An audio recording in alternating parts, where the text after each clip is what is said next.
Boa noite, irmãos. É uma alegria estarmos aqui nessa quarta-feira compartilhando a palavra do Senhor. Nessa noite fria, mas aquecida pela presença do nosso Deus, como diz o seu Zé, né? Amém? Convido você a abrir em Lucas capítulo 18. Eu vou ler do versículo 15 ao verso 18. No domingo a gente leu até o 17, hoje nós vamos ler até o 18. Vamos entender o porquê aí. O texto diz assim: Traziam-lhe também as crianças de colo, para que as abençoasse. Mas ao verem isso, os discípulos os repreendiam. Jesus, porém, chamando-as a si, disse: Deixai que as crianças venham a mim, e não as impeçais, porque o reino de Deus é dos que são como estas. Em verdade vos digo que quem não recebe o reino de Deus como uma criança, de modo algum entrará nele. E um homem importante perguntou-lhe: Bom mestre, o que devo fazer para herdar a vida eterna? E aí o texto vai seguir e a sequência a gente vai falar só no domingo. Vamos orar mais uma vez? Senhor Jesus, nós te louvamos, te exaltamos, te agradecemos pela tua bondade, pela oportunidade, Senhor, de lermos a tua palavra. Pedimos neste momento uma ação divina tua, Senhor, em nossas vidas, nos dando a alegria, Senhor, de compreender a tua palavra, de compreender a tua vontade, de mudar as nossas vidas, as nossas atitudes, e que nós possamos estar um pouco mais parecidos com Cristo, através do exemplo dele, Pai. Tem misericórdia de nós e nos ajuda. Mais uma vez eu peço pela tua graça e misericórdia que o Senhor utilize a minha vida como uma bênção, Senhor, para a tua igreja. Fala comigo, Senhor.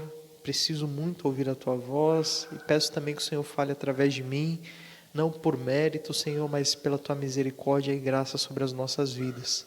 É em nome de Jesus que nós oramos. Amém. Esse texto é interessante, porque ele mostra um duplo padrão dos discípulos. Você reparou? Do versículo 15 ao 17 mostra que algumas pessoas começaram a trazer as crianças para serem abençoadas ali por Jesus, certo? O que os discípulos fizeram? Começou a barrar cada uma delas. Na sequência, a partir do versículo 18, vai narrar uma outra história. E no versículo 18 diz que um homem importante, como Lucas disse, a expressão aqui, o texto dá a entender que ele era algum tipo de líder judeu. E no versículo 23 diz que ele era um homem muito rico. Opa! Por que esse homem importante, muito rico, não foi barrado pelos discípulos? Tadã! Porque os discípulos eles têm uma característica muito parecida com a gente. Nós fazemos uma certa discriminação, uma acepção de pessoas. Vou explicar. Dentro do padrão perfeito divino, Deus olha para todos os seres humanos e ama todos os seres humanos de forma igual. Você consegue entender isso? Eu não. Quer dizer que Deus ele observa um estuprador de crianças e ama essa pessoa, assim como ele ama um homem como Jó? É. Da mesma forma? Da mesma forma. Isso quer dizer que Deus nos ama da mesma forma quando nós ainda não acreditávamos nele e mesma forma depois que nós acreditamos nele? Da mesma forma.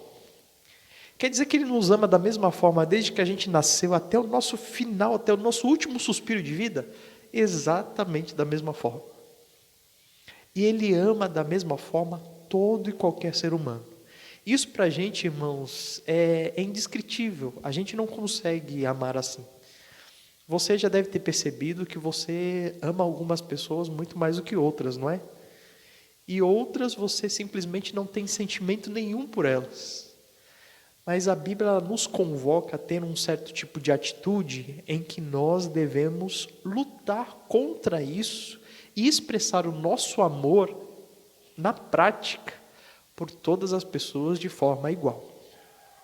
Interessante porque esse texto aqui, Jesus ele convoca ali os discípulos do versículo 16, e essas pessoas que estavam trazendo as crianças, dizendo assim: não deixais que as crianças venham a mim. Não deixais que as crianças venham, ou deixai, eu não sei porque eu estou colocando esse não aí, deixai que as crianças venham a mim e não as impeçais. Essa é a expressão de Cristo. Dizendo que aquelas pessoas deveriam insistir em levar os seus filhos e que os discípulos não poderiam ser um empecilho para aquelas pessoas levassem. O empecilho é exatamente porque os discípulos chegaram à conclusão. Crianças, elas só vão tomar o tempo de Jesus. Enquanto esse homem rico, ele precisa estar perto de Jesus. A gente faz isso. A gente olha para certas pessoas como pessoas que precisam mais de Jesus do que outras.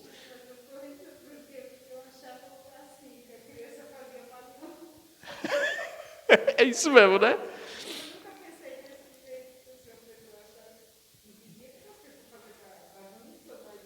É isso mesmo. Mas é essa a ideia, Alice. A Alice está falando que a visão dos discípulos podia ser que criança, entre aspas, só atrapalha, né? Quer brincar, quer bagunçar e tal, não sei o quê. Irmãos, esse tipo de pensamento geram tragédias. Porque a gente precisa entender que todo e qualquer ser humano precisa de Cristo. A que momento? Agora. De que forma? Da forma que for mais acessível a Ele. Certamente Jesus não ia chamar aquelas crianças e dizer assim, olha, todos vocês sentam aqui que agora eu vou falar para vocês o sermão do monte. Não funciona, entende?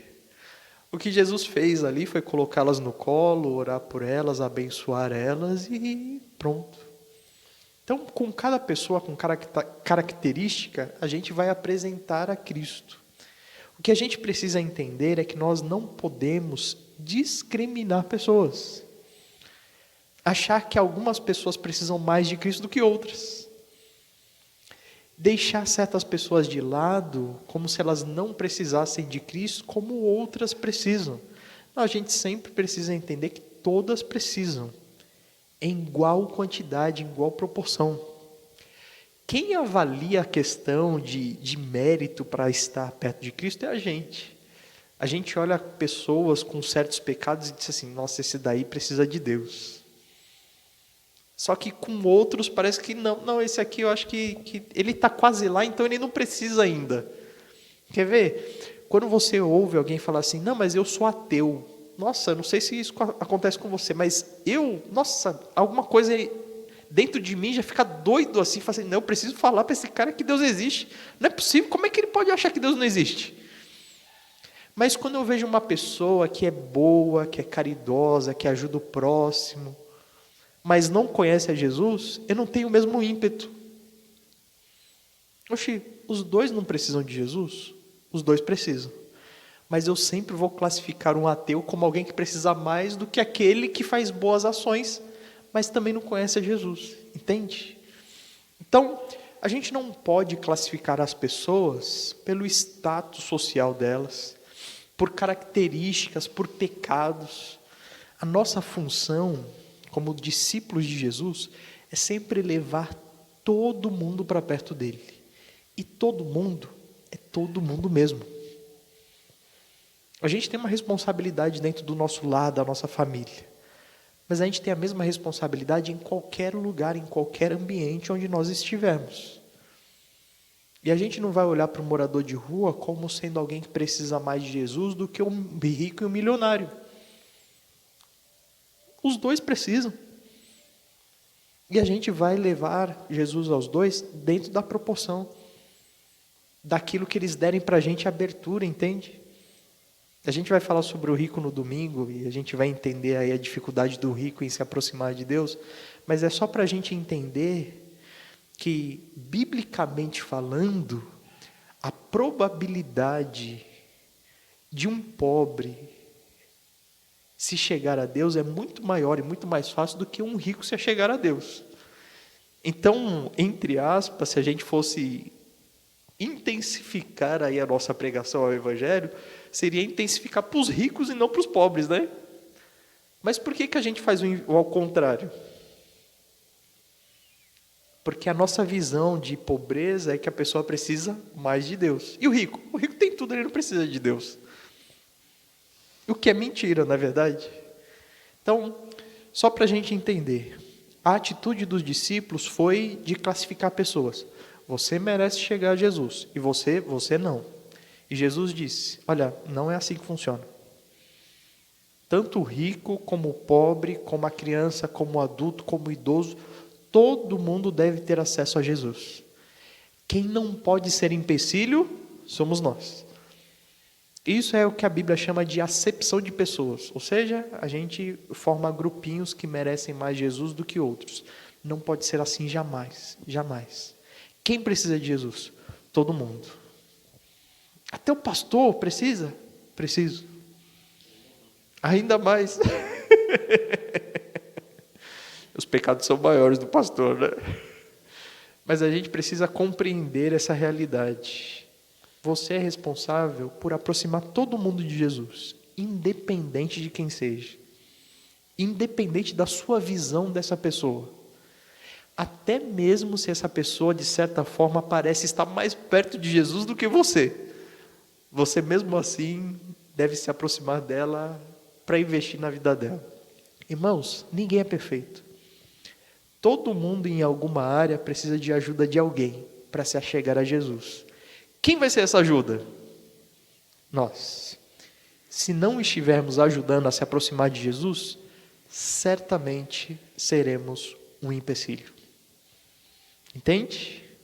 Se você não está ajudando pessoas a chegarem a Jesus, certamente você está ajudando a se afastarem dele. Ou é um, ou é outro. Não existe um em cima do muro nessa situação. Amém? Dúvidas?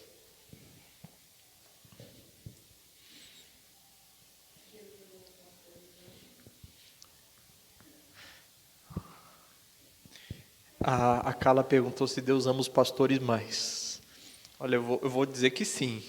Eu vou dizer que sim. Vou dizer o porquê. O porquê. Porque parece que Deus tem uma certa ênfase no seu amor por aqueles que são mais pecadores, entende? Eu fico brincando sempre com o texto de Caim e Abel, né? Porque o texto lá em Gênesis, lá, capítulo 4, fala que Caim e Abel, os dois vieram para entregar uma oferta ao Senhor. E Caim ofereceu do trabalho dele, que era de arar a terra, né? E Abel ofereceu o fruto do trabalho dele, que era cuidar dos animais, ou seja, ele era um pastor. E aí Deus recebeu a oferta de Abel e não recebeu a de Caim. E eu sempre pergunto, por que recebeu de um e do outro? Não, né? Assim, gente, recebeu de Abel porque ele era pastor. Pastor, filho, pastor é assim. Mas brincadeira, irmãos, o texto não tem nada a ver com isso. Não acredite nisso, tá ok, irmãos? Certamente. Isso é. O Júnior falou que o pastor é mais cobrado, é. É natural. Quanto mais responsabilidade você tem, mais privilégios você tem também, não é assim? A vida é assim. Mais privilégios, mais responsabilidades, mais cobranças. Faz parte. Deus tenha misericórdia de nós. Vamos orar? Pai, louvamos o Teu nome. A gente está brincando aqui sobre a questão de ser pastor, mas te agradecemos porque o Teu amor é igual por todos nós. O Senhor nos ama da mesma forma, Senhor, e para a gente isso é muito difícil de entender, de compreender. Mas louvamos o Teu nome, porque mesmo o nosso estado mais deplorável, de rebeldia contra o Senhor, de vida entregue ao pecado, o Senhor nos amou. O Senhor entregou o Seu Filho na cruz para morrer, Senhor, em nosso lugar. O Senhor nos amou e continua nos amando. Louvado seja o Teu nome. Nos perdoa, Pai, porque muitas vezes a gente não consegue colocar em prática isso. E muitas vezes a gente acaba fazendo acepção de pessoas, a gente acaba discriminando. A gente acha que algumas pessoas precisam mais do Senhor, precisam mais do Teu amor do que outras. E isso é uma mentira, Pai. Precisamos entender a nossa postura como discípulos Teus e entender que nós devemos lutar a cada dia para aproximar mais as pessoas que estão ao nosso redor de Jesus Cristo. Porque se nós não estivermos fazendo isso, certamente estamos sendo um empecilho para elas. Tem misericórdia de nós. Nos ajuda, Senhor, por favor, a compreender isso com clareza. Nos ajuda, Senhor, e nos inunda com esse Teu amor para que nós possamos amar as pessoas por igual. Para que nós possamos estar tendo a intenção, Pai, de ser uma bênção na vida de todos, assim como nós desejamos ser bênção na vida dos nossos filhos, por exemplo, como nós queremos o bem deles, e preservar a vida deles, e ajudar a vida deles, e aproximar eles de Jesus, que isso possa ser uma constante com todos ao nosso redor, inclusive, Pai, com aqueles que a gente acha que estão mais perto de Jesus do que nós. Todos nós precisamos de ajuda. O Senhor colocou a Tua igreja aqui exatamente para isso, que nós sejamos, Senhor, essa bênção, que nós sejamos essa aproximação de pessoas de Cristo. Este é o nosso desejo, para a honra e glória do Teu nome. Louvado seja, Senhor, o Teu nome por esse tempo especial, pela alegria, Pai, de podermos compartilhar a Tua palavra, de orar uns pelos outros, de clamar a Ti, Senhor, por uma resposta divina, de agradecer, Senhor, pela Tua graça e misericórdia, expressar realmente tudo isso em um culto a Ti que o Senhor merece. Louvado seja o Teu nome por isso. Pedimos, Senhor, para finalizar, que o Senhor nos leve em paz para os nossos lares e que o mais breve possível nós possamos estar juntos. Em nome de Jesus que nós oramos. Amém. Bem, irmãos, Deus abençoe a todos. Tenham uma boa noite.